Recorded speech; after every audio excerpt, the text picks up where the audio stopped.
Bem-vindos ao canal Mitos, Folclores e Lendas. Hoje, trazemos uma história assustadora e emocionante sobre José, um homem que viveu em uma comunidade rural e que teve um encontro com uma das criaturas mais temidas do folclore brasileiro. José era um homem simples que vivia em uma pequena casa de madeira na região montanhosa de Minas Gerais. Ele acordava cedo todos os dias para cuidar de suas terras, plantações e animais. Era um homem trabalhador, responsável e muito ligado às suas raízes culturais. Quando criança, José ouvia histórias de lendas e mitos da região, contadas por seus pais e avós. Ele se lembrava de sentar em volta da fogueira, durante as noites frias de inverno, e ouvir as histórias que eram passadas de geração em geração. Era uma tradição naquela região montanhosa. Uma das histórias mais famosas era da mula sem cabeça, uma criatura sobrenatural que surgia na escuridão das noites de lua nova.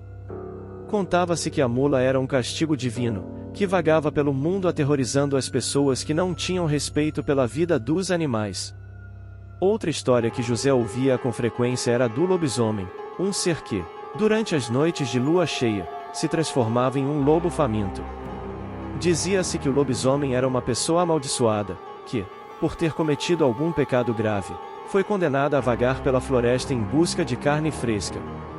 José também ouvia histórias de fantasmas, assombrações e criaturas sobrenaturais que habitavam a floresta. Cada história tinha um propósito diferente, algumas serviam para ensinar lições de moral, outras para entreter e assustar os ouvintes.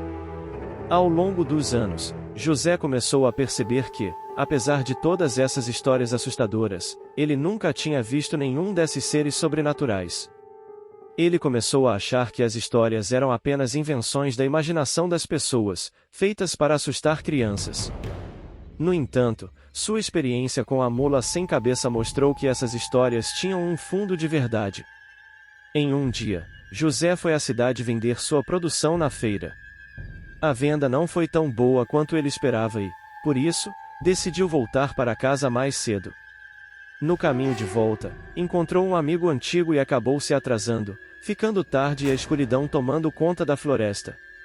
Enquanto caminhava para casa, José se perdeu e ouviu um relincho estranho vindo de trás das árvores. Ao se virar, viu a mula sem cabeça vindo em sua direção. Ele começou a correr, mas tropeçou em uma raiz e machucou o joelho. Desesperado, ele se lembrou das histórias que ouvia quando criança e correu em direção ao riacho, onde a mula sem cabeça não conseguiria segui-lo. José se escondeu atrás de algumas pedras e esperou até que o dia amanhecesse. Ele sabia que a mula sem cabeça só aparecia durante a noite de lua nova, e que, ao amanhecer, ela desaparecia. Quando o sol começou a nascer, José saiu de seu esconderijo com a certeza de que havia escapado da mula sem cabeça. No entanto, a experiência deixou uma marca em José. Ele passou a acreditar que as histórias que ouvia na infância eram mais do que apenas lendas e que existiam coisas que não podiam ser explicadas pela ciência ou pela lógica. A partir daquele dia, ele passou a ter um respeito maior pelos mitos e lendas de sua região e acreditar que, mesmo que não possamos explicá-los, eles têm um significado importante para a cultura e a história de um povo.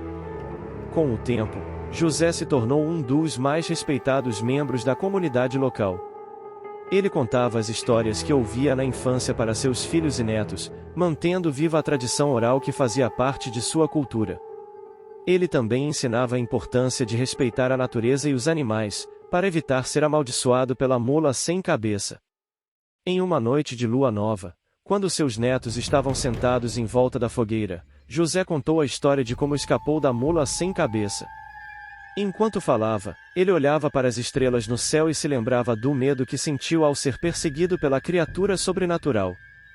Ele sabia que, por mais que as histórias possam parecer assustadoras, elas têm um papel importante em nossa cultura e devem ser preservadas.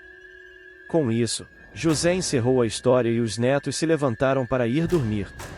Ele se despediu deles e caminhou para sua casa, olhando para a lua nova no céu. Ele sabia que, mesmo que as histórias que ouvia na infância pudessem assustá-lo, elas também eram uma parte importante de quem ele era e da comunidade a qual pertencia. E, assim, ele dormiu em paz, sabendo que estava em casa e seguro. E assim, encerramos a história de José e sua experiência com a mula sem cabeça. Esperamos que tenham gostado dessa história de terror e de como ela nos ensina a importância de respeitar as lendas e mitos de nossa cultura. Não se esqueça de deixar o seu like e se inscrever no canal Mitos, Folclores e Lendas para não perder nenhuma das nossas histórias incríveis sobre o folclore brasileiro e de todo o mundo. Até a próxima!